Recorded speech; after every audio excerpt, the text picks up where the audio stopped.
ఇప్పటికే యాడ్లతో చస్తున్నాం. పేపర్ తీస్తే యాడు, చివరికి పాంప్లెట్ల పేర్లతో యాడు, టీవీ ఆన్ చేస్తే యాడు, అట్లాగే సెల్ ఫోన్ కొంటే దాని మీద యాడు, ఇప్పుడు ఆండ్రాయిడ్ టీవీ కొంటే దాన్ని ఆన్ చేసినప్పుడల్లా యాడు. మనకి సంబంధం లేకుండా మనకి మామూలుగా అందాల్సిన సేవల్లో కూడా యాడ్లతో చంపేస్తున్నారు. ఇప్పుడు ఉచితంగా అందుతున్న వాట్సాప్ సర్వీస్, మరి అదనంగా డబ్బులు సంపాదించుకోవాలనుకున్నటువంటి ప్రణాళికలో భాగంగా వాట్సాప్ యాడ్స్ రాబోతున్నాయట. అయితే ఏమని చెప్తుంది, కస్టమర్ అంగీకరిస్తేనే అంటుంది.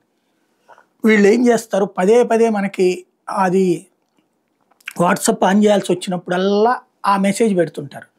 ఎస్ ఆర్ నో అన్నటువంటిది పెట్టి ఒక్కోసారి ఉట్టి అదేది ఎస్ఏ చేతికి అందేలా చేసి నో అందకుండా చేస్తారు. ఇది నొక్కినప్పుడు అది యాక్టివేట్ అవ్వడం ఇట్లాంటివి చేస్తారు. తద్వారా నిదానంగా మన నెత్తిన యాడ్లు రుద్దబోతున్నారు త్రూ వాట్సాప్ ద్వారా.